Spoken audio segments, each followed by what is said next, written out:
Ngayong gabi po ay pag-uusapan po natin dito kung ano po ang masasabi ng ating mga kasamahan dito sa panel itong second wave of raid dito sa mga properties po ng Kingdom of Jesus Christ. Unahin po natin ang ating legal team. Attorney Dinah.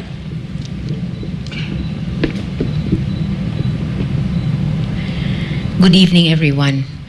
I am calling on all the netizens out there, especially the citizens of Davao. Please do not allow any violence to happen in our city. We have protected our city from violence for so many years. Umalsa na po tayo nung nag-alsamasa. And now, violence will again happen against an innocent religious group who has done nothing but protest that Pastor Kibuloy is not here in their kingdom, and yet they will try to serve a warrant of arrest again here in the kingdom using 1,500 police forces against a man who has not yet been convicted. We pray that this will not happen, but perhaps it will take a miracle considering the refusal of the police authorities to see reason. Magandang gabi sa lahat ng mga kapatiran, sa lahat ng KOJC, Kingdom Miracle members, full-time miracle workers, sa lahat po ng mga volunteers, missionaries dito po sa Davao City, sa iba't ibang panig ng ating bansa at maging sa iba't ibang panig ng buong daigdig. Muli, nagpapasalamat tayo sa ating dakilang Ama sa pamamagitan po ng presko na ito na may papahayag na po natin kung ano talaga ang mga nangyayari kasalukuyan dito sa KOJC. Ito nga naririnig natin, may mga intel na naman, may mga lumilipad na naman na mga information na kahit tapos na yung Senate hearing, committee hearing, kung massive force ba ang excessive force ba yung ginawa nila noong June 10, eto, may pangalawang wave na naman. So, mga ilang days na yan, mula nung 16 hanggang ngayon, pabalik-balik. Ang mga intel, na bakit nga ba? Kahit sa Senate hearing itong si General Torre, wala siya ibang bukang bibig kundi isuko si Pastor Kibuloy. Ganun siya. Hindi ko alam kung may utak ba siya o talagang napapraning na siya. Bakit? Bakit nga ba? Kasi, eto nagdududa. May maraming nagdududa o naghihinala at meron din mga information na lumalabas na ambisyon niya kasi maging chief PNP o baka kaya talagang na-promise na sa kanya. Kumbaga talagang na meron siyang datanggapin din. Meron siya tatanggapin. Di umano na 30 to 50 million na reward pag nakuha si Pastor Apollo C. Kibuloy. At magiging PNP chief siya bago siya mag-retire. Kaya, tingnan nyo, para siyang asong ulol, habol ng habol kay Pastor. Ang dami namang kriminal dyan, pero bakit si Pastor ang talaga, atat talaga siya. At ngayon pang, masaklap niyan, ginagamit niya yung mga pulis, hindi lang dito sa Davao, sa iba't ibang region. Ginagamit niya kayo. So nananawagan kami sa mga pulis. Ginagamit kayo ng regional director ninyo ng pangarap na maging PNP chief at kayo ang ginagamit na maging instrumento para lusubin ang Kingdom of Jesus Christ. Kahit noong June 10, noong afternoon, napag-alaman namin yung ibang pulis. Kasi may mga kaibigan tayo, may mga kapatid sila, nag-aaral sa GMC. Meron ding mga relatives na mga members natin, hindi nila alam na dito sila lulusob sa Kingdom of Jesus Christ. So wala silang alam. Nautusan lang daw sila, palaging gano'n naman ang reason nila, napag-utusan lang kami. Binabalaan namin kayo mga pulis. Patuloy kayo magpapagamit kung ano man ang illegal na plano ninyo, lulusob naman kayo, babarilin nyo kung sino yung maghahadlang, tapos dadakipin nyo, huhulihin nyo, pusasan nyo daw yung maghahadlang sa inyo para yung hahadlang para makapasok kayo uli dito sa KOJC compound. Ganon yung mga information na lumalabas. So, nananawagan kami hindi lang sa mga KOJC members, sa lahat naman nakikinig dito sa Davao City. Ganon po ang plano nila. So, hindi nila nirespeto yung naging Senate hearing kasama si Senator De La Rosa at si DILG Secretary Abalos, at sabi niya pupunta siya sa Davao at siya mismo aayusin niya yung mga nangyayari dito. Meron ba? So kung totoo man, nalulusob na naman sila ngayong gabi hanggang madaling araw, ito nga, Gagamitin na naman yung mga pulis na walang kamuwang-muwang, wala nang naisuot, basta-basta na lang, in-order kayo, pumunta kayo sa Davao, wala kayong uniforme, wala kayong mga gamit. In fact, alam ko, wala rin kayong tulog, wala rin kayong kain, kasi nga lulusob kayo dito sa compound ng Kingdom of Jesus Christ. Ito yung babala. Last June 10, lumusob kayo, hindi namin kayo kinasuhan. May kaso yung mga general. This time, pag sumunod uli kayo sa utos at illegal ang gagawin nyo, merong memo, may hawak din kaming memo at nandoon yung mga pangalan ninyo. Kakasuhan namin kayo. So anong mangyayari sa inyo? So sabihin nyo, inutusan lang kayo? Yun yung susunod kayo sa utos. That's blind obedience at that's not an excuse na hindi kayo kakasuhan. So anong mangyayari sa inyo? Suspended kayo, wala kayong trabaho, hindi na kayo makakatrabaho, wala kayong sweldo, taob yung kaldero ninyo. Paano yung pamilya ninyo? Paano yung mga anak ninyo, mga kapatid ninyo, mga magulang ninyo? Mga mahal ninyo sa buhay?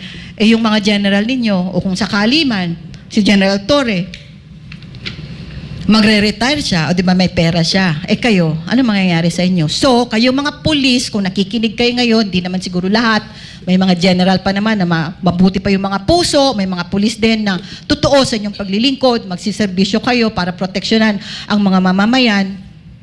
Ito yung pananawagan namin.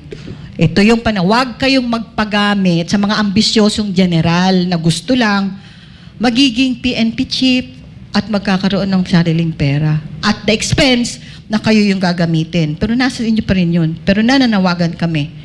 Kapag ganun nga ang mangyari, hindi na namin kayo patatawarin.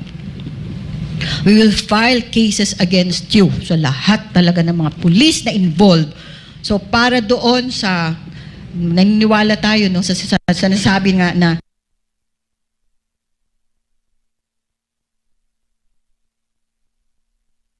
mukhang magkakato talaga to. Mukhang nababaliw, napapraning, at parang ulol itong mga general na ito, lalo na ito si General Torre sa kakahabol kay Pastor Apollo C. Quiboloy. So ito nga mga kapatid, ayan, malayo siya talaga sa tama. Magsalita siya sa Senado, napakalayo. Obsessed talaga siya. May sinabi pa siya, mag-search sila dito sa compound and elsewhere. Elsewhere? Anong ibig sabihin ng elsewhere? Mag-aral ka muna sa GMC Law. Ano yung batas? Kayo pa naman sana para magpapa-implement ng batas, pero kayo mismo hindi nyo alam yung batas. Kaya ano man ang gagawin nyo, ito lang din ang part ng KOJC, gawin nyo lang yung legal. Gawin nyo lang yung naaayon sa batas. Pero wag kayong gagawa ng illegal na anuman ang gagawin. Wag nyo talagang i-twist ang batas. Kasi kung ganon, maninindigan pa rin kami sa katotohanan. Hindi kami magtitiklop ng aming mga tuhod sa lahat ng mga injustices at lalong-lalo na sa mga walang batas. Kaya ito lang po ang masasabi ko. So meron na naman kayong second wave. Ito, bakit? Kasi lahat nga yung mga illegal entry, huwag yung gagawin yan. Huwag yung ipipilit. Tapos yung violation of human rights. In fact, nag-file na ang KOJC sa United Nations, nakarating na lang yan. Kasi kung wala kami makukuhang justice dito, pupunta kami sa international stage. Yung lahat ng mga illegal na ginawa nyo, pinarating na namin yan. Ayun, nakapunta na sa symbolic signing si Ka Eric doon sa New York at susunod na rin yung pagpa-file ng case sa Geneva, Switzerland, sa United Nations. Kaya, akala nyo simple lang, minority yung Kingdom of Jesus Christ,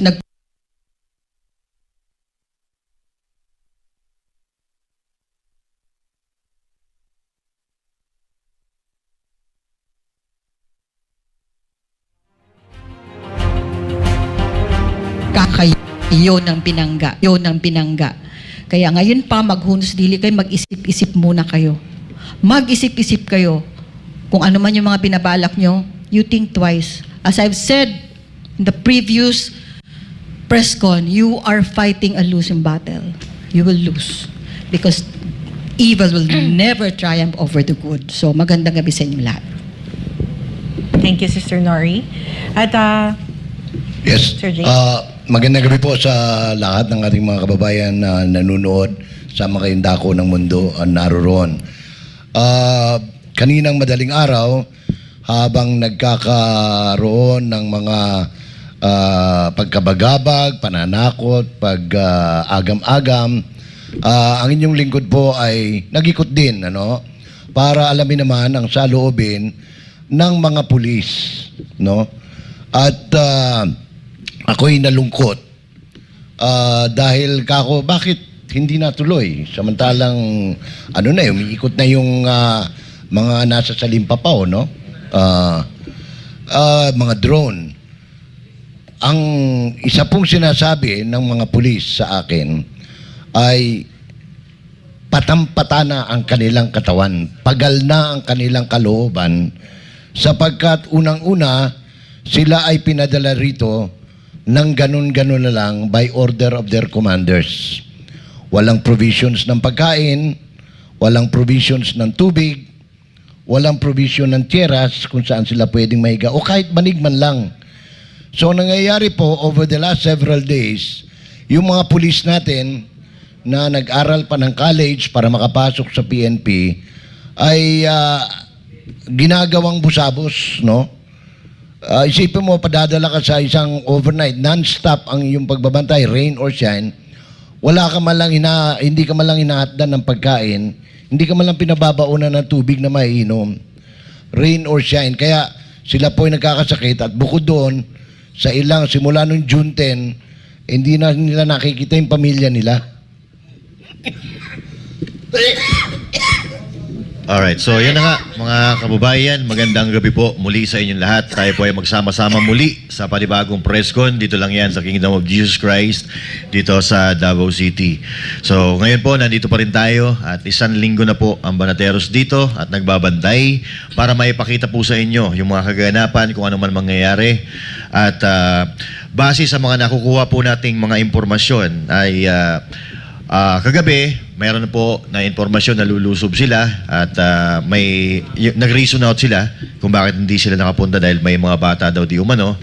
At ngayon naman, ang nakuha nating informasyon, bukas kasi po ay holiday, Friday. Then Saturday, Sunday, Monday is another holiday. So gagamitin daw po nila itong pagkakataon na ito para lumusob. Kasi matatakot nga naman ang mga taga-KOJC na lumaban kasi kung halimbawa kakasuhan or iko-contempt or ikukulong sila, Biyernes bukas holiday, Saturday, Sunday, Monday holiday, so makukulong sila ng at least 4 days or 5 araw. So ito po ang sitwasyon na ito ay gagamitin daw po di umano nila para pasukin ang KOJC, pero wag po kayong mag-alala dahil nakahanda naman po ang mga abogado dito, ang mga taga-KOJC, mga members ng KOJC, magbabantay po kami. At paulit-ulit po namin sasabihin na doon lang po tayo sa legal, doon lang po paganahin po natin ang batas. Sundin po natin ang batas. Kayo po dapat ang tagapagpatupad ng batas. Kayo po ang unang-una dapat na sumusunod sa batas. So once again, doon lang po tayo sa tama, sundin po natin ang protocol, paulit-ulit na po nating sinasabi yan. Dahil pagka kung nasa lugar naman po, hindi naman ko yung pagdadamutan. Yung NBI nga po nakapasok po dito. Okay? Nakapasok po dito ng mahinahon at sana ganun din po ang mangyari kung sakasakali man po na kayo ay tutuloy. Dahil kami po dito, handa-handa po kami sa inyo kagabi pa. Okay? Ang hindi ko lang maintindihan Master Judea, kasi bakit kinakailangan manggaling sa Cotabato, manggaling sa General Santos City, sa Cagayan de Oro, sa Bukidnon, sa Agusan, sa Surigao, ang mga pulis? Samantalang meron naman tayong local police dito, no? Kaya hindi lang ito pagkilos ni Ginoong Torre, no, na regional director dito, kundi ito'y pangkalahatang may kumpas nang nakatataas, at ang nakakataas sa PNP, ang pinakamataas ay si Romel Marbil, no? Na siyang PNP chief at siya ay nasa ilalim ng patnubay ni Secretary Benhur Abalos ng Interior and Local Government. And if you go higher in the hierarchy, ay mismong ang pinaka-commander ng lahat ng uniform personnel sa Pilipinas, si Presidente Bonget Marcos. Ngayon, yung pong mga nauna ng ginamit dito at patuloy na ginagamit ay napakababa na ng moral. In fact, ang sabi nga nila, ay mukhang ayaw na nilang sumunod doon sa pinag-uutos kasi hindi na nila maintindihan kung ano itong pinaglalaban kasi unang-una kapwa Pilipino. Pangalawa, kung ang intensyon ay magdeklara ng martial law dito sa dakong ito ng Pilipinas, talagang nakakamada yan, no? Na wala namang basihan talaga. Kaya tayo ay nananawagan sa mga kapwa natin Pilipino, hindi lang sa mga taga Davao, na tulungan niyo po kaming magmatsyag at magbantay. Tayo at saka yung mga, ako hindi naman sa pag-ano, this is one time I'd like to call on the true-blooded journalists, no? Kayong mga nandyan sa Cebu, sa Metro Manila, hindi po ito laban ng mga banateros, laban ng KOJC. Ito po'y laban na ng Pilipino dahil kapag ka ganito ng ganito, akala nyo okay lang sa inyo, maano ito, darating ang panahon, pati kayo wala na rin pwedeng magsalita, no? Kaya tayo po ay at the same time we are serving warning kay General Nicolas Torre na wag nyo pong sagad-sagarin. Nasagad na ninyo Wag nyo nang sagad-sagarin pa. Yung pong pananakot, yung pong pagiging terorista ninyo, no? Sapagkat ilan beses na pong sinasabi ng mga taga Davao, taga Mindanao at mga Pilipino na hindi namin hahayaang manatili ang inyong kababuyan at pagkademonyo. Salamat po. Ayun. Thank you, Sir Jay. I would like to welcome also, kasama po natin ngayong gabi si Dr. Lorraine Badoy, ang dating spokesperson ng NTF-ELCAC at anchor din po ng SMNI. And I also would like to get her side, kasi nga nagpapatuloy pa rin itong competition between the leaders ng Philippine National Police, especially kay General Torre, Colonel Marantan, na ginagawa nilang trophy si Pastor kung sino sa kanila ang unang makakakuha kay Pastor. They want to get Pastor and they are very serious in getting Pastor because they have a deadline. What's your take on this, Dr. Lorraine? For me, good evening sa ating mga kababayan. This is not an isolated incident. It's happening all over the country. Yung lawlessness from the hands of the law enforcers themselves is happening all over the country. At yung may contest pa. May pa-contest pa, pasiklaban pa mga baliw na to, di ba? So, we saw that today in Congress, nagbibidahan ang mga legislators kung sino yung pinaka-arrogante, sino yung may grave, yung sino mas magaling manangga at gumawa ng grave abuse of power, sino yung, at nakikita natin dito, for the past how many days, and this to me is the landmark of the Marcos administration. Hindi ito nangyayari in pockets lang. This is happening all over the country. This is happening to powerful men with millions of followers like Pastor Quiboloy. It's happening to a former cabinet secretary of the Duterte administration. It's happening to the vice president. It's happening to the former president. You can bet it's happening to every citizen that they can do this to.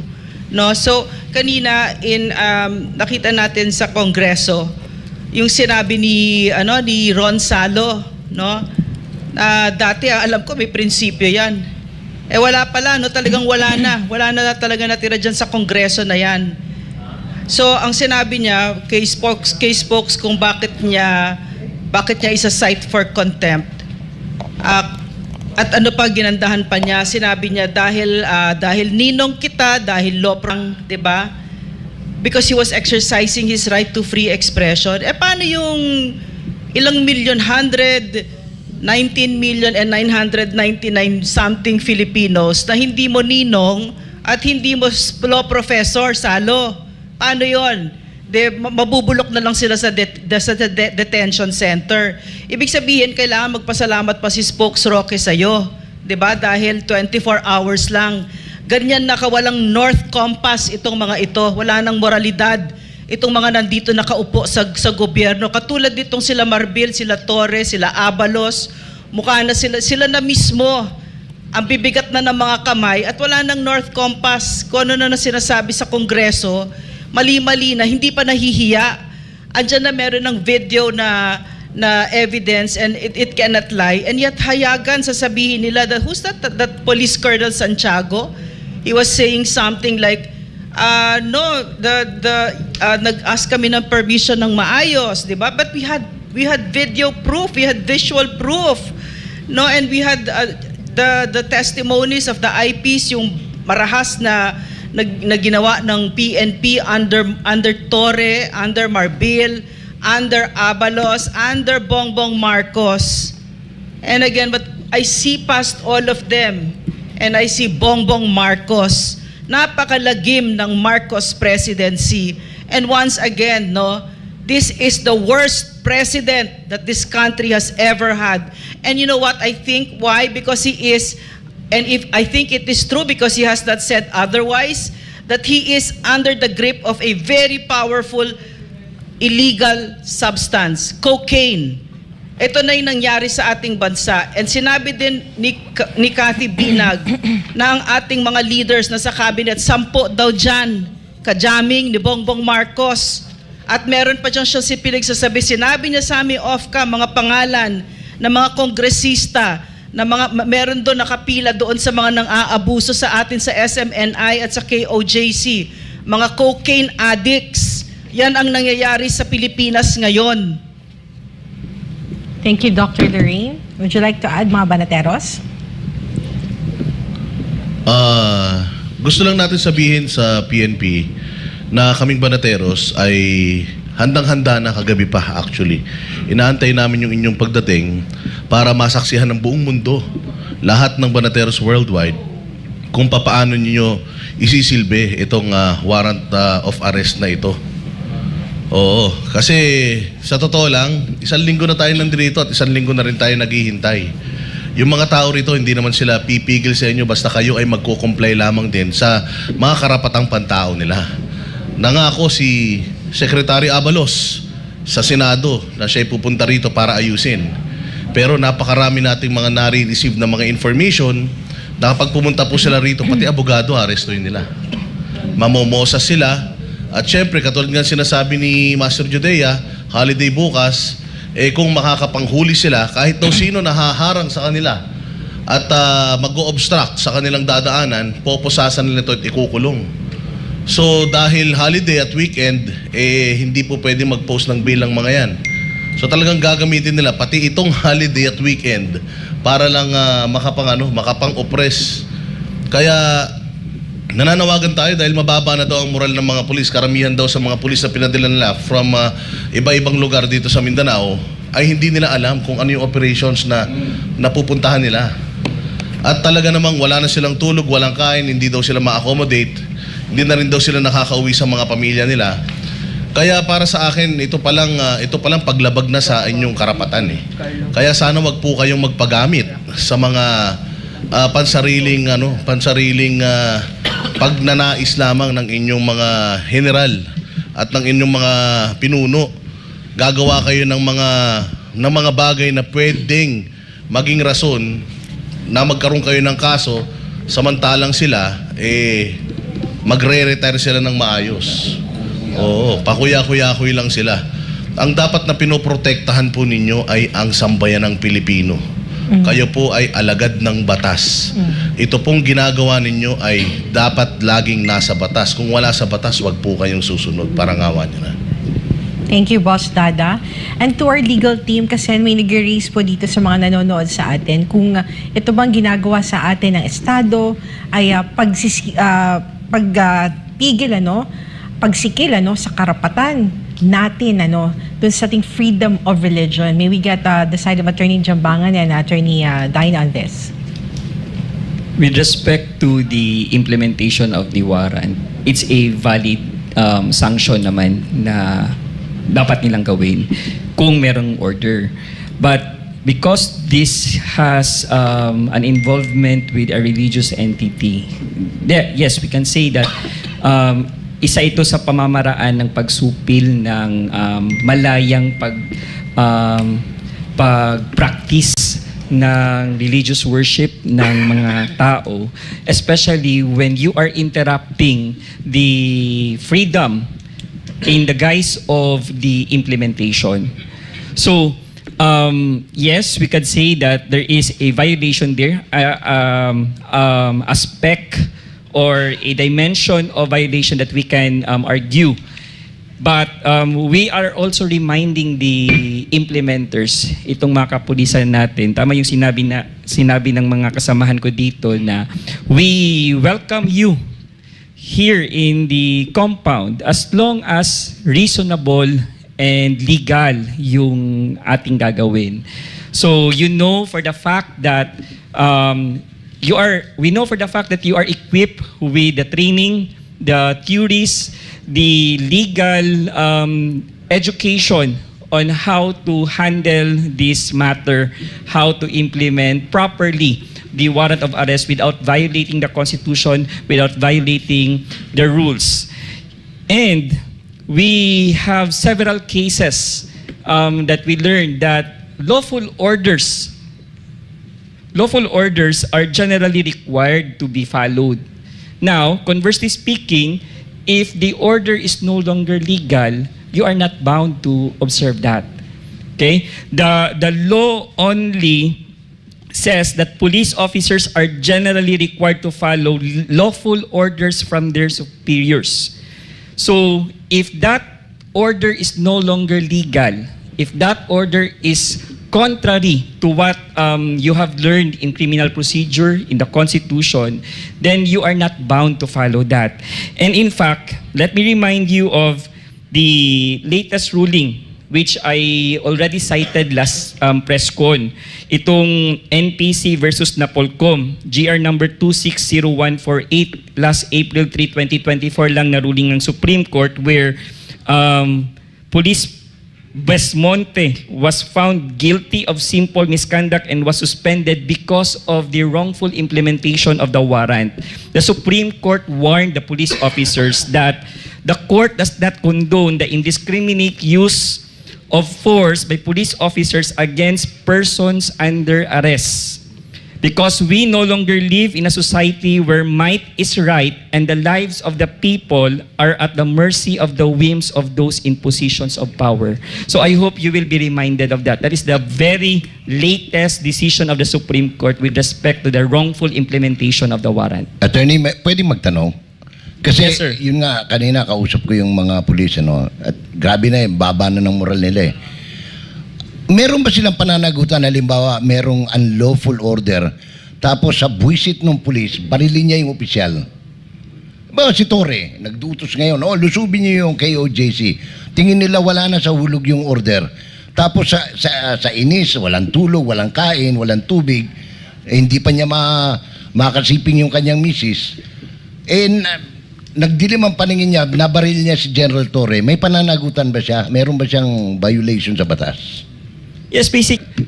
We can with respect to the one who committed the crime, he could always use that as a defense. Yung excuse niya, we have circumstances that may justify the act. So, yan sir, pwede niya rin yang gawin. But basically, yun yung sinasabi natin. You are bound to follow orders from your superior as long as it is legal. If it's no longer legal, you have the right to refuse.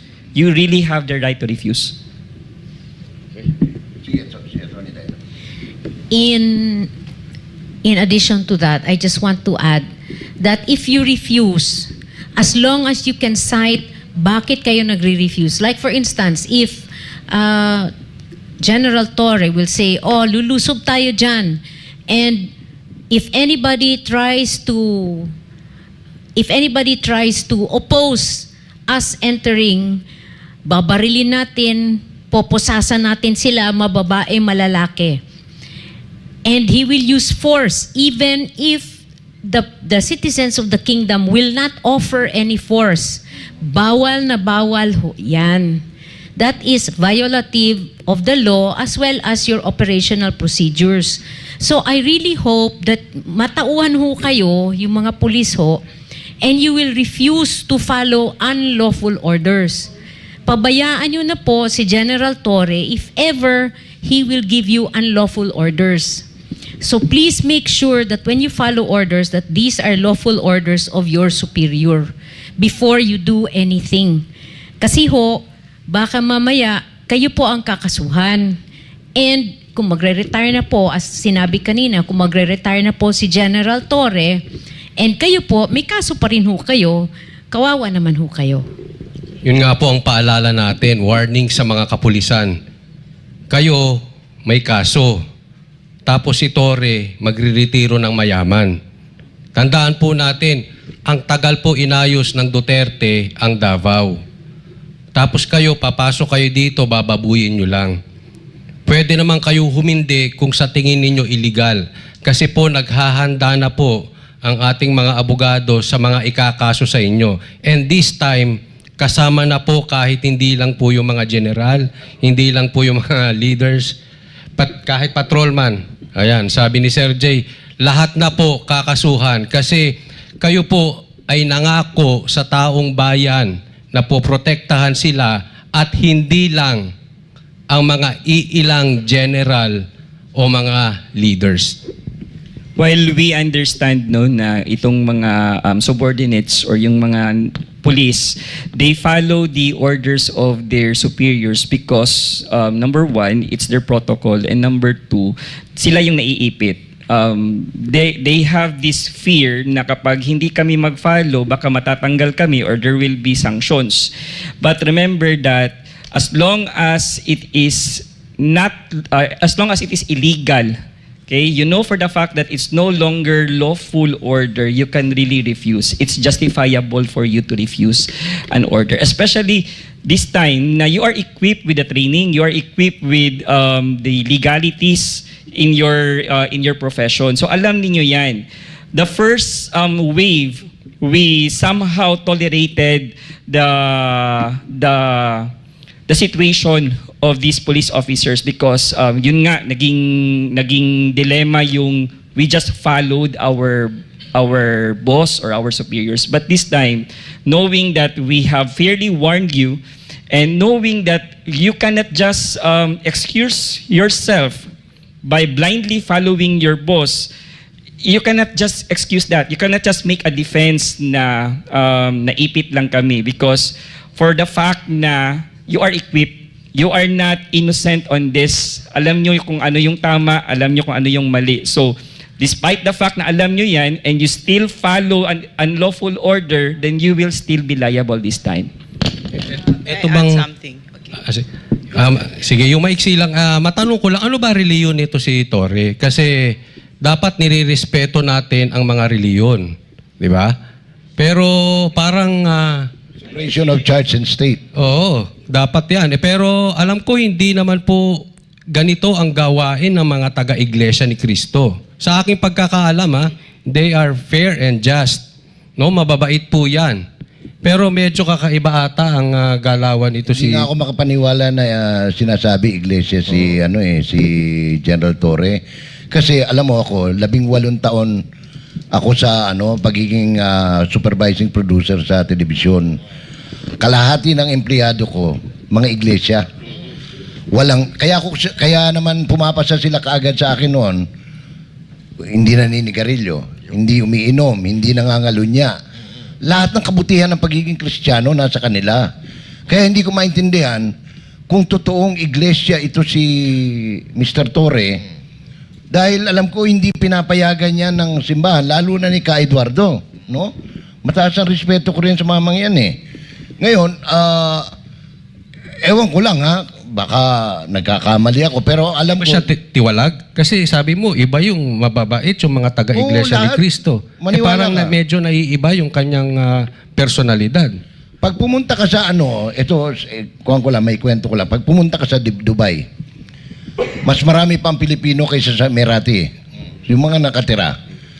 At ang priority nila sa mga project nila, railways, lahat ng mga infrastructure, it's either tinitingnan nila sa biodata mo, sa 201, kapag ikaw ay miyembro ng Iglesia ni Cristo,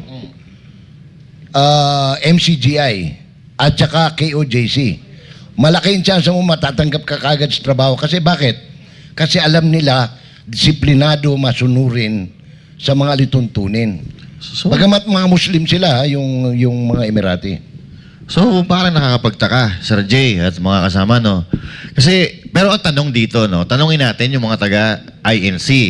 Kung ganito ba talaga yung ugali nila. Kasi ito si alam natin na hindi turo ng INC yung mapang-api sa kapwa. So, si Torre po, bakit po pala bintang, walang modo, sinungaling, isang general na pahamak at vindictive? Ang tunay na INC po, dahil ako po, mga kamag-anak ko po, mga INC, mababait sila. Katulad ng sinabi ni Sir Jay, walang bisyo at madasalin and all that. Pero dito, kabaliktaran yung nakikita natin kay General Torre. Ang INC, kinikilala yung mga turo ng Panginoon, gumawa ng mabuti. Bakit si General Torre ganito? Bakit ganito po, General Torre? Once again, tanong po sa mga taga-INC, ganito po ba ang ugali ng Iglesia na Cristo? Hindi po natin alam, kami po ay nagtatanong lang. Nung narinig ko, meron akong information na kuha tungkol kay Torre. Ang sabi nila sa akin, as soon as he sat as dyan sa Pro 11, nag-meeting siya. Ang meeting niya, mga members ng Kapulisan na INC. Ano yun? Kung hindi samba yun, ano yun? Ang dinig ko, ang tema nung ang tunog nung meeting na yon, very divisive, Parang ba't ka magmi-meeting ng ganon, 'di ba? So nakikita ko na this man, this story, kasi si Ka Eduardo, napakabuting tao niyan, napakabuti talaga. At saka yung mga close, I have some of my closest friends are from the iglesia. And then I told them, guys, you know what, yung sinabi ni Torre during the Senate hearing, I told them, sabi niya, simple minority lang ang KOJC. Paulit-ulit niya sinabi yon. Then I had to play it back kasi they couldn't believe that he said it. What did he mean by that? Derogatory. Parang minamaliit niya ang KOJC. So, hindi ko na lang papansinin yung pang-iinsulto niya na yon. Kasi siya, it's really more indicative. Mas pinapakita kung sino siya, 'di ba? Na ganun pala, minamaliit mo ang isang religious congregation, 'di ba? Ganun ang ugali mo. Tapos therefore, ang message na sinasabi ni Torre, pag maliit lang kayo, kahit na pwede kong gawin sa inyo, 'di ba? Itong iglesia ni Cristo na kung sino miyembro ako, astig kami. 'Di ba? Hindi ganyan mag-isip ang iglesia, like Jay said, napakabubuti ng mga 'yan. Hindi ganyan mag-isip, pero siya wini-weaponize niya yung kanyang religion. 'Di ba? So, anong sinasabi nitong si Torre? Ang sinasabi niya sa Pilipino na naririnig ko, kapag kayo ay kakaunti lang kayo, lagot kayo sa akin, aabusuhin ko kayo. 'Di ba? And then right again, what I see past him is Bongbong Marcos. Kasi ang totoong president, pag narinig niya yung ganyang pananalita, katulad ni President Duterte, honestly, alam niyo nung gagawin niya kay Torre, sasampalin niya yan. Sigurado, nakita ko na yan. Nakita ko na yung ganyang kababuyan sasabihin mo, yung talagang abusado ka. Hindi yan lalampas sa isang totoong president. Pero ano yung president natin? Buhay pa ba siya? Nararamdaman ba natin presence niya dito? Magkakapatayan na tayo dito, pero siya wala kang maririnig kahit na konti. At yung minsan lang siya magsalita, mali pa. Sumunod daw tayo sa batas. Siya mismo hindi siya sumusunod. At saka yung mga tauhan niya, mga amuyong niya, hindi sumusunod. Bakit kaya? Baka totoo kasi nabangag siya, Kaya nga dapat, Mr. President, magpa-hair follicle test ka na. Sumunod ka sa mga hinihingi ng mga Pilipino, Are you even fit to lead this country? Kasi hanggang dito sa baba, nararamdaman namin ang incompetence at indifference mo at kung ano pang kapansanan na meron ka. Loren, wag lang si Presidente magpa-hair follicle. Drug test, dapat isama na niya si Secretary Abalos, isama sa DILG. Yeah. Dapat isama na rin niya si Ivan Uy ng si JJ Suarez. Si JJ Suarez, na congressman ng Quezon. Si Mix Nograles. Dapat kasama rin niya, Kasi Yes. kapanalig. Dapat kasama rin niya si Conrado Estrella III. Yes. Nandar.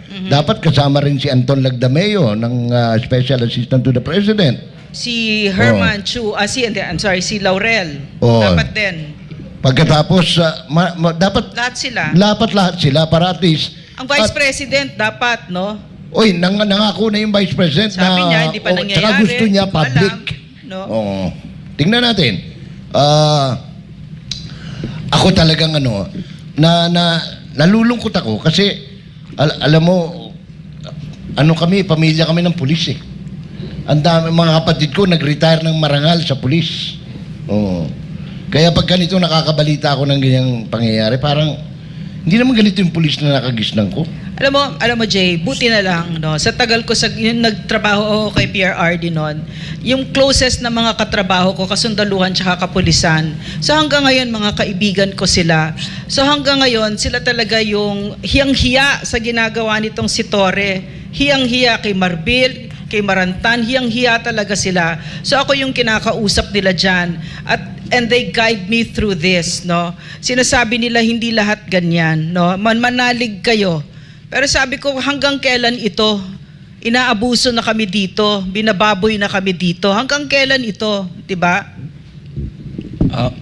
May dagdag lang ako, no? Dagdagan ko lang yon yung napakagandang ugali ni Torre. No? May maganda siyang ugali na hindi dapat pamarisan.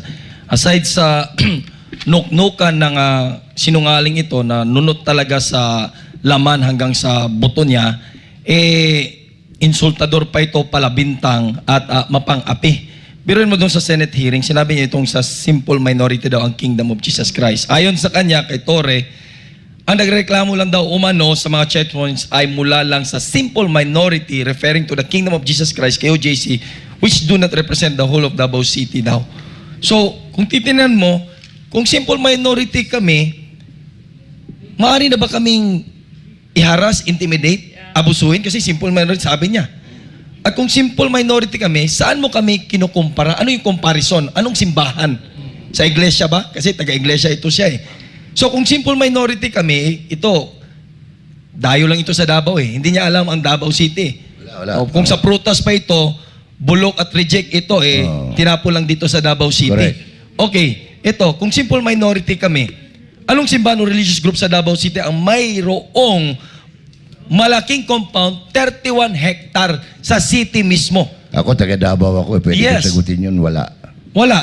At kung simple minority po ang KOJC, nagpatayo po kami ng 75,000 seating capacity ng Kingdom. Mas malaki pa sa arena ng INC. Dahil hindi na po magkasya ang member ng KOJC sa maliit po na worship Kapilya.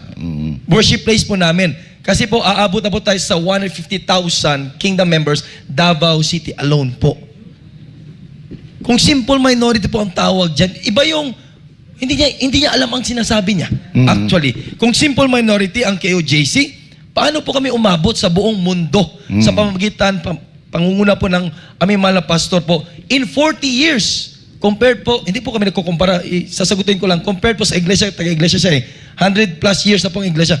In 40 years lang po ang Kingdom of Jesus Christ, key cities sa buong Pilipinas, may mga compounds, iba't ibang kontinente, iba't ibang bansa, may malaking compounds, pati sa Amerika, may SMNet TV station pa, kung simple minority yan. At ito pa, yung sabi niya kasi, Kingdom of Jesus Christ lang daw ang nagre-reklamo. Well, hindi daw nagreklamo yung hotel, condominium, airport. Paano sila magreklamo? Every time lalabas yung sasakyan namin, kami yung binibidyohan namin. Kami ang binibidyohan ninyo. Nililista yung plate number. Pagdaan sa checkpoint, niraradyo ninyo. Kami lang yung chine-check ninyo. Every time dadaan kami sa checkpoint, binubuksan pa yung likod, lahat chine-check. Biruin mo yan. Siyempre hindi magre-reklamo yan sila kasi hindi nyo ginagawa yung ginagawa ninyo sa amin. Yes. At yung nag-jogging-jogging siya, biruin mo kung hindi ka nakatutok dito sa amin at parang hindi mo prioritize ang kingdom, sabi mo yan, at simple minority lang kami. Bakit yung nag-jogging ka? Saan ka nagkurbada? Saan ka umikot? Diyan lang din sa kanto. Namin, paikot dyan at umikot ka dyan sa kabilang kanto. Nakita mo, kung hindi ka nakatutok sa amin at simple minority kami, bakit batalyon-batalyon na mga pulis ang dinideploy dito at nanghaharas po sa amin? Yun po. So kung makita mo ang tabas ng dila na ito, hindi niya alam ang sinasabi niya. General ka pa naman. At nakita ko pa labas na Senado, May mga nagsuot doon ng mga wanted pastor, ganyan. Nagpa-picture-picture pa siya doon. Mga NPA yun eh. Oo. Ito, parang kasabot ito sa NPA kasi mukha nito parang taga-bundok na NPA eh. Oo. Parang hindi naliligo. Tingnan nyo ito mga kababayan. No? Ito, pwede rin namin gawin to. Diyan, no, malaking LED namin. Ilalagay namin yan doon sa screen. Nakakahiya siya. Torre, you are unwanted here in the kingdom and the whole Davao City. Get out. Ayaw namin sa inyo. You know, Persona ng... a real general will not act like that. Wala. No? Kakahiya. Nakakahiya talaga. Ewan ko paano ito naging general. Wala namang achievement. Walang achievement po ito eh. Dineklara na persona ng grata doon sa Calbayog Samar. At saka yung kwan. Quezon City. Naging Sa Quezon City, tinanggal din yan. Tinanggal kasi nakakahiya ang ginawa. Pero road rage tapos nag-press con. Siya naging spokesperson nung... Rectangle niya, yung Yeah, may hawak ng baril. Yung KOJC, no, hindi ako member dyan. Hindi ako member ng KOJC. Pero nagsimula ang KOJC na very humble beginnings. Kasi I heard that ignorant man. Clearly, he's very ignorant, no? Itong si Torre. He said that si Pastor ay kumakain doon sa hindi pinaghirapan. Nakakahiya, talagang ignorante talaga ito.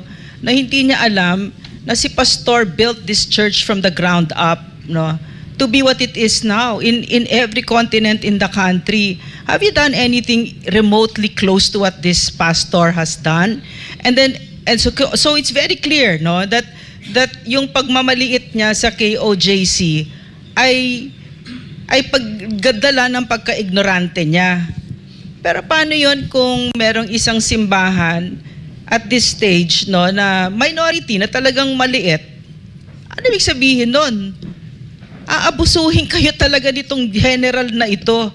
Kasi porket minority kayo, of which marami yon, no? In fact, yung indigenous peoples, minority. So paano yon? Bababuyin mo din? Porket hindi sila majority? Diba? So yung ganyan yung pag-iisip nitong taong ito. And he's saying something terrible. And yet he's smiling and he's so clueless and he's so ignorant that you almost want to pity him, di ba? Except that what he's saying is so obscene. He's so clueless, no? Alam mo, Juan gusto ko lang i-address to sa mga nanood sa anong tawag ito, sa balita, sa Senado. Kasi sinasabi niya, wala daw nagrereklamo sa checkpoint. At yung checkpoint na yan, 1970s pa, 1980s, nandyan na.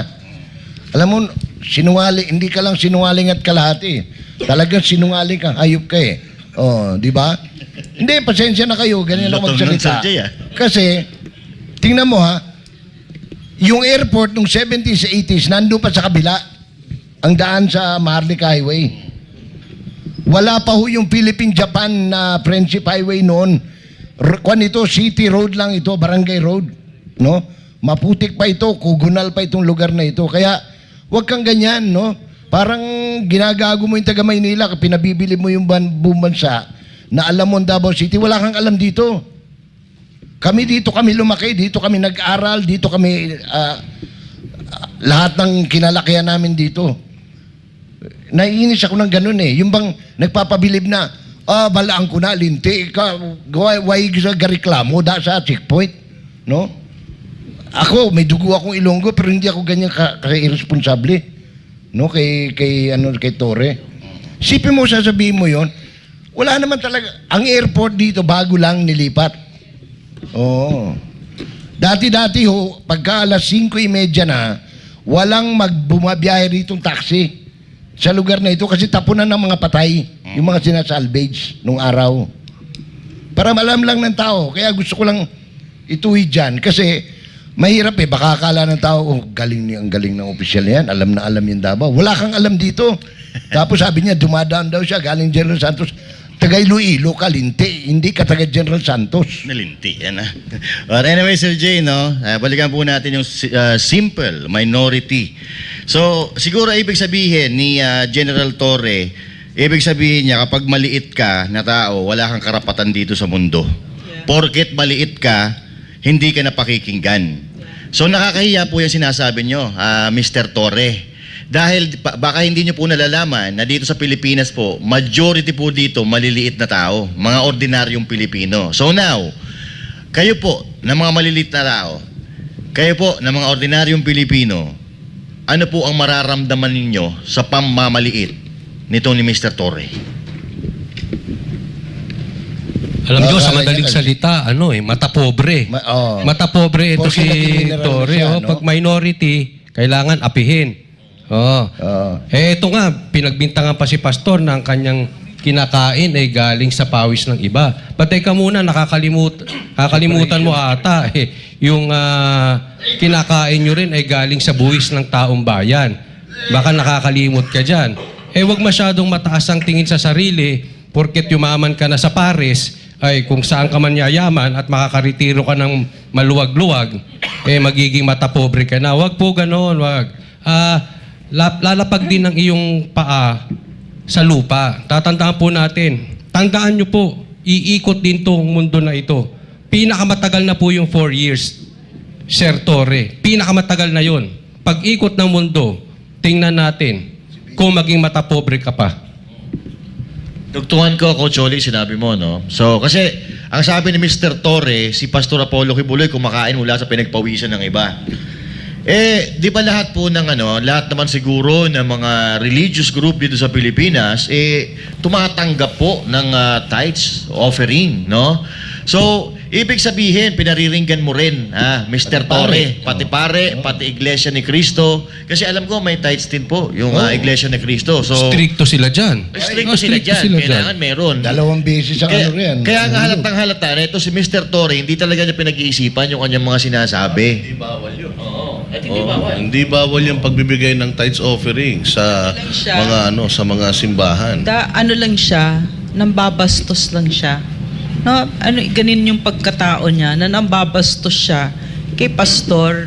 Dapat kasi pagka gano'n, no, kung tingin niya kay pastor ay katunggali niya, pag ikaw ay officer and a gentleman, which obviously you're not, hindi mo gagawin yan, no? May respeto ka pa din at may sensibility ka na hindi mo sasaktan ang nararamdaman ng mga taong nagmamahal kay pastor, which is in the millions. But you're not like that Talagang magaspang ang pagkatao mo.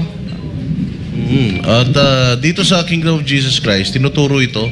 Actually, pipirma ka sa isang commitment, ngunit hindi pilitan.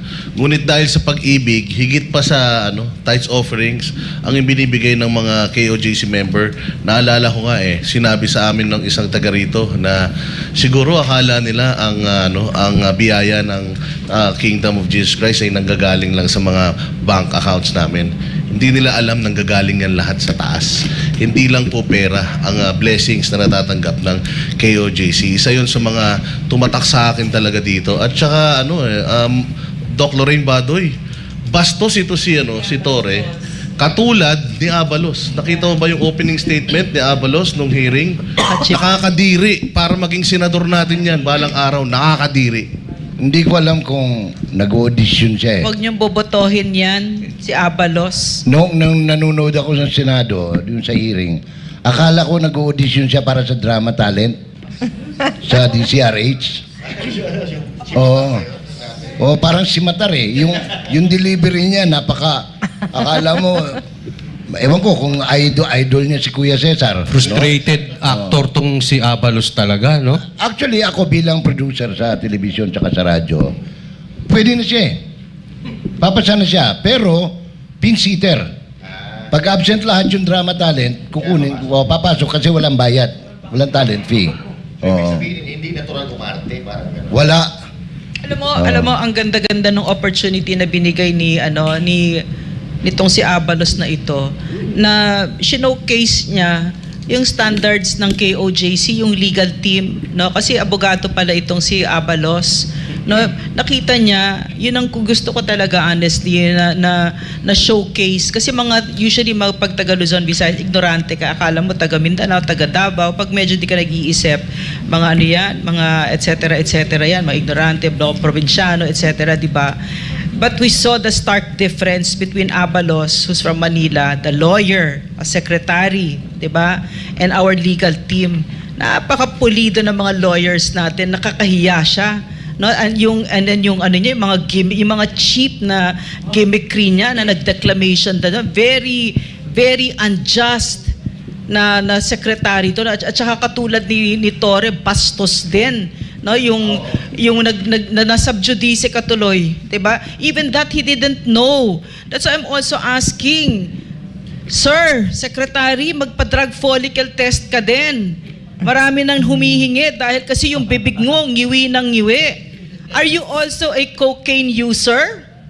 Answer us. Is this why all these things that you're doing are just so ridiculous, so beyond the pale? Kasi ngiwi po ng ngiwi yung iyong labi, at bilang isang doktor, that concerns me. Is that a coke jaw as well, which has become the landmark, the hallmark of the Marcos administration? Habang nanonood nga ako, akala ko umaandar yung ano eh. Yung kiskisa ng mais ni Ampolokyo doon sa Bansalan. Kasi ganun. Paano? Ganun. Parang kiskisa ng mais. Pero pag ganyan, papasang actor sa'yo yan. Hindi, mahanap muna ako ng welder. Papa-welding ko muna yung panga para hindi na gumadaw. Alam mo yung ginawa niya, 'di ba? Yung siniraan niya si pastor, 'di ba? Binasa niya yung testimonya nung na-dismiss na 'yon ilang beses na. Pero dahil nga because of the rotten political climate in this country right now, ay ibinuhay yan, no, very unjust. And then he read it, no, he read all of these things na talagang we know very clearly, no, hindi naman kami bobo, no, kasi ang hirap kasi pagka ganyan, no, okay. Akala niya marami siyang naloloko dun sa ginawa niyang pambababoy kay pastor. Pero again, it is an indication, again, he gave us a very clear indication kung ano yung personality niya, no, walang respeto itong DILG secretary na ito at nakakahiya. Huwag ninyong bobotohin yan. Alam mo, balikan ko lang sandali yung kay yung sinabi niyong kumakain sa pawis, ano ba yun? Pinagpawisan. Ako matagal akong presidente ng mga sakristan eh. Lahat ng kinakain ng pare, pinagpawisan ng ibang tao. Lahat ng kinakain ng mga ministro, Foursquare man yan, Jehovah man yan, pinagpawisan ng tao yan. At least pinagpawisan ng tao kinakain ni pastor.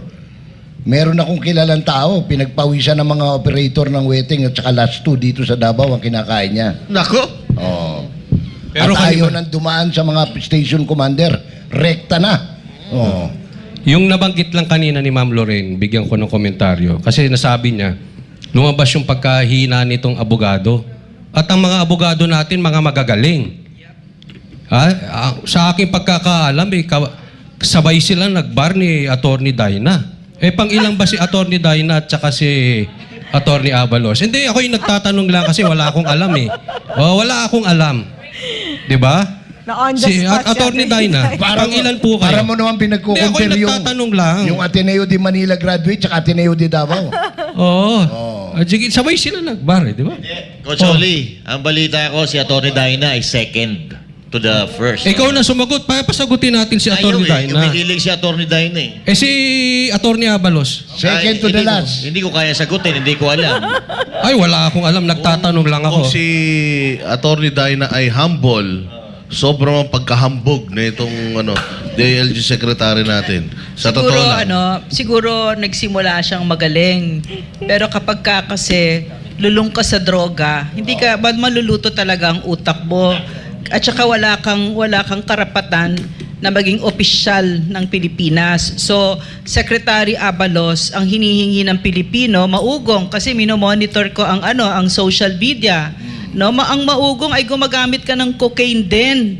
Katulad ni Bongbong Marcos daw, na ayaw din magpa-follicle drug test. Kung kaya winawasak ninyo ang Pilipinas at binababoy ninyo ang mga Pilipino, magpa-drug test ka. Para ma-disprove, no? I want to comment on the tithes and offering na concept. So, I want to discuss this in the legal perspective and as part of my faith. Unahin ko muna yung as legal. In the case of Pastor Junicio Ostria versus NLRC, the Supreme Court has already ruled with respect to the tithes and offering. Sinabi ng Supreme Court that the collection of tithes is not illegal. In fact, it is purely ecclesiastical or purely religious affair that the state should not intervene. So, hindi pwedeng pakialaman ang tithes and offering na discussion because this is a religious right or religious practice yan nila. As a Christian also, although I'm not a member of KOJC, but I'm also a Protestant myself, and I'm a tither. I believe on the verse na naging source talaga ng pagta-tithes.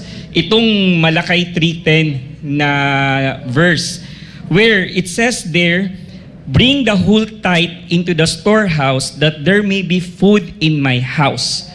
I want to stop there because basically ang reason bakit ganito kayabong ang kingdom is because the people are generous. Okay? They were not compelled to give. But because of the generosity na tinuro sa kanila ni Pastor, and not only the kingdom, even kami, because we were taught by the Bible to give.